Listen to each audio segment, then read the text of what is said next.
Segunda Crônicas 29, Ezequias, um rei fiel e justo. Ufa! Finalmente teremos de novo um capítulo de obediência e fidelidade ao Senhor. Esse rei, Ezequias, 13º rei, tinha 25 anos quando começou a reinar e reinou por 29 anos em Jerusalém. Sua mãe era Abia, filha de Zacarias. Esse fez o que era reto aos olhos do Senhor, conforme tudo o que Davi fizera. No primeiro ano de seu reinado, ele abriu as portas da casa do Senhor e as reparou. Trouxe os sacerdotes e os levitas e os ajuntou na praça, pedindo-lhes que se santificassem e que santificassem também a casa do Senhor, tirando de lá toda a imundícia do santuário, porque os pais haviam pecado e feito o que era mal aos olhos do Senhor, desviando seus rostos do tabernáculo e dando-lhes as costas. Fecharam as portas do alpendre, apagaram as lâmpadas, não queimaram incenso, nem ofereceram holocausto no santuário do Deus de Israel. O que seria a representação de tudo isso hoje? Os alpendres eram as 5 portas de entrada do tabernáculo, que representavam o Pentateuco, ou os 5 primeiros livros da Bíblia. Em hebraico, a palavra alpendre é meivoot, que significa introdução, preâmbulos, que permitem alguém se mover suavemente para a próxima parte de algo.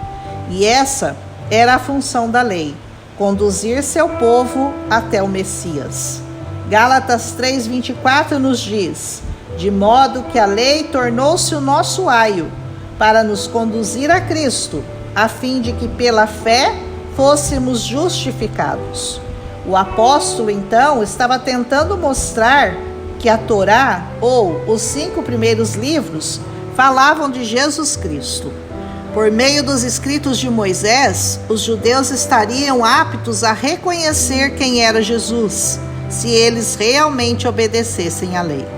Então, se as portas do alpendre estavam fechadas, significava que a entrada para chegarmos até a graça, que é Jesus, se fechava para eles. Depois diz que apagaram as lâmpadas. Bom, as lâmpadas não poderiam nunca ser apagadas no altar.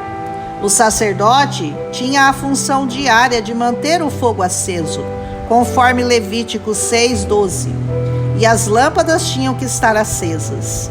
Isso significa que a luz que nos ilumina, o Espírito Santo de Deus, tem que estar aceso continuamente em nós. E isso só se faz por meio de orações diárias, de comunhão, de leitura da palavra, de obediência e de jejuns. Deixar que as lâmpadas se apagassem significava desligar-se de Deus, de suas leis, de suas palavras e passar a viver nas trevas. A seguir diz: não queimaram incenso. O incenso era queimado junto com as lâmpadas. O Salmo 141 diz: suba até vós minha oração como incenso. E Apocalipse 8, 3 e 4 diz: e veio outro anjo, e pôs-se junto ao altar, tendo um incensário de ouro, e foi-lhe dado muito incenso, para o pôr com as orações de todos os santos sobre o altar de ouro que está diante do trono. E a fumaça do incenso subiu, com as orações dos santos, desde a mão do anjo até diante de Deus.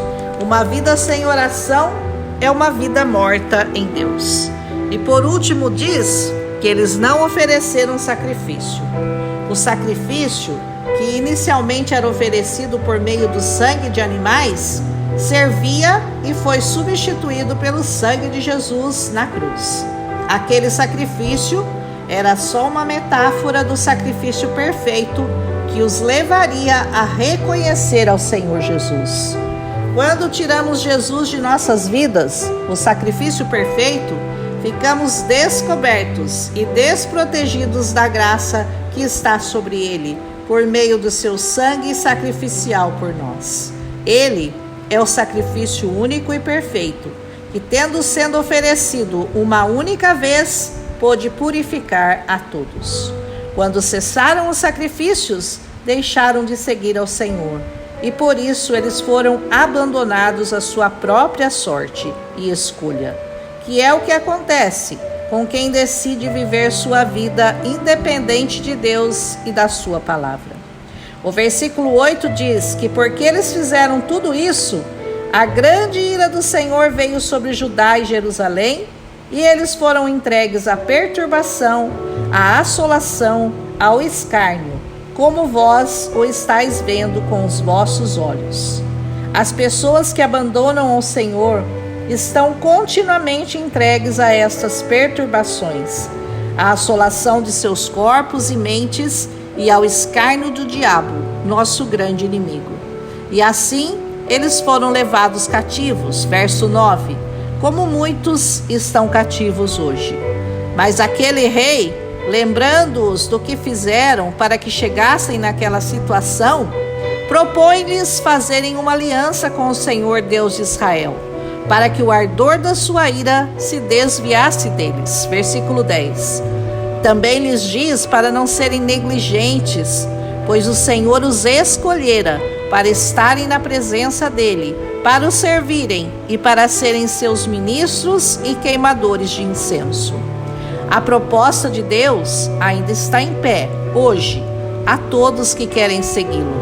Então, levantaram-se os levitas, se santificaram e foram à casa do Senhor para purificarem-na. Versículo 15. Tiraram para fora toda a imundícia que acharam e levaram para o ribeiro para jogá-los lá. Versículo 16. Começaram a se santificar no primeiro dia do primeiro mês, e ao 8º dia vieram ao alpendre e santificaram a casa do Senhor. E no 16º dia do mês acabaram tudo. Versículo 17. Foram então até o rei Ezequias e lhe disseram que já haviam purificado toda a casa do Senhor, o altar do holocausto, a mesa da proposição e todos os seus utensílios. Versículo 18. Quanto aos objetos que o rei Acás tinha trazido para lá, eles jogaram tudo fora. Versículo 19. Então o rei e os líderes da cidade se reuniram e subiram à casa do Senhor, trazendo 7 novilhos e 7 carneiros e 7 bodes para expiação dos pecados, pelo reino, pelo santuário e por Judá. Mataram os animais, espargiram o sangue sobre o altar, e assim reconciliaram todo o povo com o Senhor. E os levitas, com saltérios e símbolos e harpas, louvavam a ele, e entoavam cânticos, e tocavam as trombetas, até o holocausto se acabar. Versículo 28. E acabando de oferecer, prostraram-se e o adoraram com alegria. Versículo 29. Depois disso, trouxeram mais 70 bois, 100 carneiros, 200 cordeiros, além de mais 600 bois e 3.000 ovelhas. Versículos 32 e 33. E eram tantos que os levitas tiveram que ajudar os sacerdotes a esfolar todos os holocaustos. E houve abundância de ofertas. E assim, o ministério da casa do Senhor foi restabelecido. E todos se alegraram por causa do que Deus tinha preparado para o povo. Versículo 36. Quer ter de volta a alegria da sua alma e a paz em seu coração? Entre na presença dele e ofereça-lhe o sacrifício vivo de reconhecer a Jesus, seu Filho, o sacrifício perfeito, como oferta de paz e de expiação pelos seus pecados. Tire para fora toda a imundície que o diabo trouxe para dentro do seu altar, seu tabernáculo, e receba de volta em seu coração o amor de Deus e essa paz que excede todo entendimento humano, que nos cura, nos liberta, nos purifica e nos santifica em todas as áreas de nossa vida. Convoque a todos que você conhece e faça como Ezequias, restaure a casa do Senhor. Amém, restaurados? Um abraço e até amanhã. E eu tô crendo que amanhã será outro capítulo muito bom. Um abraço em Cristo Jesus.